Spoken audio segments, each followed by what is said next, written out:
pada kesempatan ini sudah ada narasumber kita, dua narasumber yang pastinya di sini yang akan ikut juga nantinya akan menemani pendengar setia RKO dimanapun berada. Kita sapa terlebih dahulu kedua narasumber kita di pagi hari ini. Bapak ya Agustino, selamat pagi. Selamat pagi.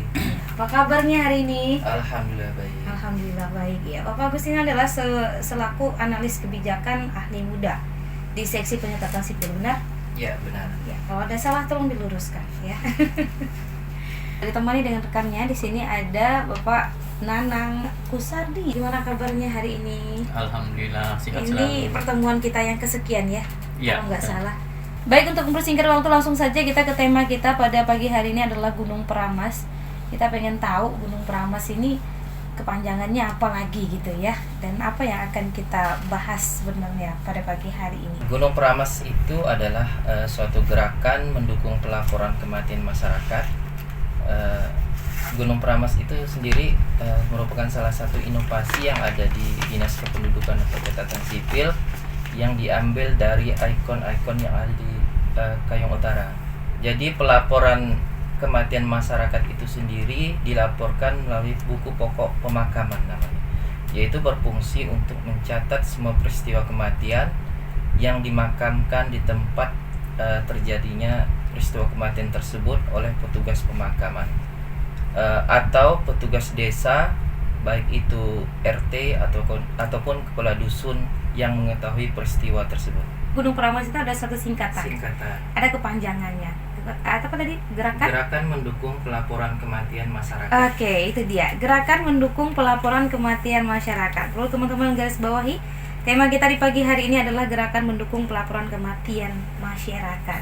Jadi teman-teman ada yang kurang paham nanti seputar dialog kita nanti bisa menyampaikan langsung pertanyaannya melalui via SMS-nya ataupun chat WhatsApp-nya di 082149943822. Nah, yang jadi pertanyaannya juga ini, Gunung Peramas ini atau gerakan mendukung pelaporan kematian masyarakat ini, kenapa kita pada pagi hari ini angkat tema ini?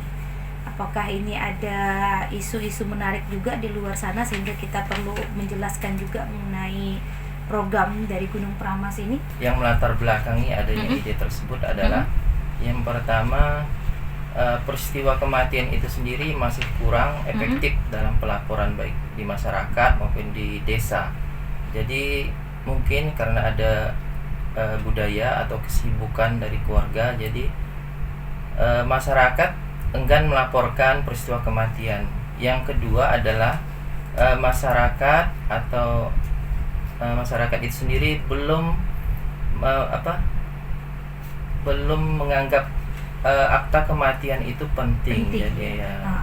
Jadi kalau misalnya meninggal ya udah meninggal, ya, kalau mati ya mati gitu. Di Dinas Kependudukan dan Pencatatan Sipil itu sebagai data yang di-entry ke dalam sistem database kependudukan, selanjutnya akan diterbitkan akta kematian. Gunung Peramas ini atau gerakan pendukung pelaporan kematian masyarakat ini karena memang masih kurang efektifnya ya. Berbagai macam penyebabnya, mulai dari budayanya yang masyarakatnya memang benar sih, khususnya di daerah-daerah kita mungkin ya masing-masing ada aturannya masing-masing, tapi memang kurang minim untuk informasi-informasi mengenai kalau orang meninggal nggak mau ngelapor gitu ya.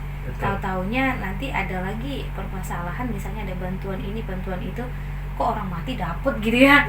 Padahal karena memang awalnya memang dari bisa dikatakan bukan suatu kesalahan tapi keteledoran ya, keteledoran dari masyarakat itu sendiri yang menganggap enteng atau remeh suatu informasi kematian ini sehingga tidak melaporkan, dan itu juga bisa menyulitkan tadi ya, menyulitkan distrik capil sendiri ya dalam mengakses dan lain sebagainya. Selain itu ada latar belakang lain nggak sih munculnya Gunung Peramas ini? Kementerian Dalam Negeri dalam hal ini perwakilan kepada kabupaten ini, yaitu Dinas Dukcapil itu, kami tidak dapat menghapus data penduduk yang sudah meninggal tanpa adanya pelaporan kematian. Hasil akhir dari pelaporan kematian tersebut adalah diterbitkannya akta kematian. Atas dasar penerbitan akta kematian tersebut, baru Dinas Kependudukan dan Pencatatan Sipil bisa menghapus data masyarakat yang sudah meninggal. Jadi kalau tidak ada akta kematian, jadi Dinas Dukcapil tidak bisa menghapus data.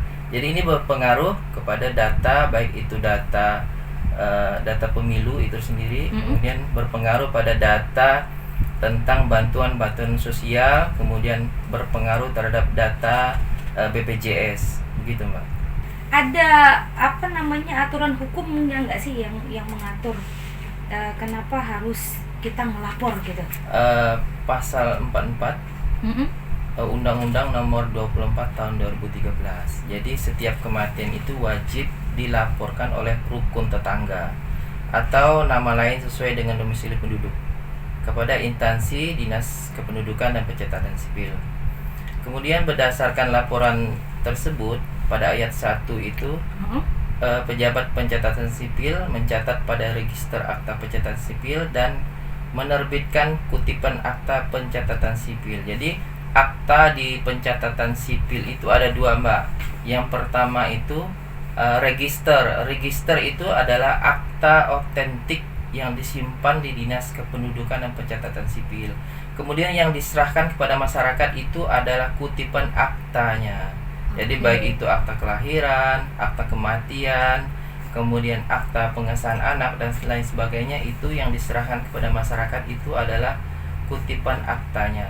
Sedangkan akta yang otentik itu terdapat di Dinas Kependudukan dan Pencatatan Sipil. Induknya. Iya. Itu tadi dasar hukumnya dari pelaporan kematian ini adalah pasal 44 katanya Undang-Undang Nomor 24 ya. Tahun 2013 yang isinya di situ setiap kematian wajib dilaporkan ya oleh rukun tetangga, baik itu saudara, berarti saudara, tetangga, kiri kanan dan lain sebagainya, wajib ya. Terjadinya kematian itu wajib dilaporkan. Itu boleh keluarganya boleh. Kalau keluarga tidak melapor boleh RT-nya, petugas pemakaman ataupun aparat desa itu boleh melaporkan ke Dinas Kependudukan dan Pencatatan Sipil. Ada permasalahan atau latar belakang. Salah satu latar belakang gerakan ini muncul Gunung Peramas ini adalah minimnya kesadaran dari masyarakat ini untuk melapor gitu ya. Sementara di sini sudah ada dasar hukumnya dan sudah diatur dalam pasal 44 Undang-Undang Nomor 24 Tahun 2013 ini. Jika ya, kalau seandainya ada masih gitu masyarakat yang di luar sana itu masih kayak mengacuhkan gitu, ada nggak sih konsekuensi yang didapat dari masyarakat tersebut atau gimana? Pada Perpres Nomor 96 Tahun 2019 tentang persyaratan dan tata cara pendaftaran penduduk itu juga diatur Mbak tentang adanya denda bagi masyarakat yang belum melaporkan di atas 30 hari. Selama 1 bulan itu masyarakat tidak melapor juga, itu ada dendanya berarti? Tidak mengurus ya tidak ada denda, tapi biasanya masyarakat mengurus akta kematian ini bila diperlukan. Jadi bila diperlukan itu ada dendanya sebenarnya sesuai dengan undang-undang. Ada Mendagrinya juga gitu ya, yang mengatur masalah wajib pelaporan kematian ini. Pelaporan kematian untuk masyarakat ini. Apa sih Mendagri tadi? Nah, ini kita akan langsung saja bertanya ke orangnya langsung mengenai Mendagri nomor berapa dan tahun berapa dan apa yang diatur di dalamnya itu. Gimana nih Bapak Agustino? Mendagri apa yang dimaksud tadi? Mendagri itu sendiri adalah merupakan suatu tindak lanjut dari tata cara persyaratan dari pendaftaran penduduk. Baik itu pendaftaran penduduk itu sendiri maupun tentang tata cara pelaporan pencatatan sipil termasuk pelaporan dari kematian, di mana hasil akhir dari pelaporan kematian melalui buku pokok pemakaman yang ada di desa ataupun di masyarakat itu hasil akhirnya adalah terbitnya akta kematian masyarakat. Nanti dijelaskan teman saya di Puratur Siak apa saja manfaat dari akta kematian itu sendiri. Nah, ini jadi pertanyaan penting juga dari sekian banyak orang, mungkin salah satu dari pendengar kita juga yang pengen tahu mengenai apa sih sebenarnya tujuan kepemilikan akta kematian ini untuk diri kita sendiri, untuk masyarakat gitu. Ada nggak tujuannya? kemudian manfaatnya ini untuk apa sebenarnya gitu? Sebenarnya tujuan dari pelaporan akta kematian ini sangat banyak ya. Salah satunya itu supaya tertib administrasi dalam di Dukcapil sendiri, terus memberikan status dan kepastian hukum atas peristiwa kematian seseorang tersebut. Kemudian memberikan perlindungan data pribadi penduduk yang berkaitan dengan kematian. Terus memfasilitasi pelayanan publik sebagai implikasi pencatatan kematian dan memberikan kontribusi dalam pemeliharaan database kependudukan yang akurat, mutakhir dan reliable. Saya menarik dan yang poin yang kedua. Tadi poin yang pertama adalah memberikan status dan kepastian hukum ya atas peristiwa kematian seseorang. Artinya itu sudah jelas di situ bahwa memberikan status bahwa orang ini sudah meninggal dunia gitu ya, sudah ada keterangan. Kemudian poin yang kedua tadi disampaikan adalah memberikan perlindungan data pribadi penduduk yang berkaitan dengan kematian. Maksudnya gimana? Kalau masyarakat itu sudah melapor, jadi kan data di KK itu kan dihapus. Nah, jadi masyarakat tersebut itu kan sudah aman dari penyalahgunaan data ya. Ya, misalnya penerimaan bantuan atau yang lagi ngetren tuh pinjol-pinjol gitu. Iya. Jadi yang dasarnya itulah salah satu tujuannya itu. Ada beberapa tujuan kepemilikan akta kematian. Sedangkan manfaatnya kita juga perlu tahu nih. Apa manfaat dari akta kematian itu sendiri? Manfaatnya juga sangat banyak nih. Salah satu yang sering digunakan orang itu untuk kawin baru. Kawin baru. Nikah lagi. Nikah lagi. Ya? Oke. Nah, kemudian pembuktian kematian itu sudah secara hukum. Baik. Untuk pengurusan masalah warisan, utang piutang, asuransi. Untuk yang pegawai negeri itu pengurusan pensiun, dia janda atau duda.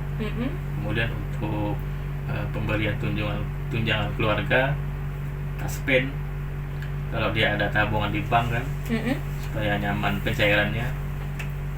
Terus perubahan status sebagai penduduk, dan mendapatkan data statistik vital tentang kematian. Menarik sekali dialog kita pada kesempatan kali ini. Mudah-mudahan menjawab beberapa pertanyaan dari teman-teman juga di luar sana yang penasaran dengan pencatatan kematian ini. Apa tujuannya, manfaatnya apa, peraturannya di mana, dan lain sebagainya.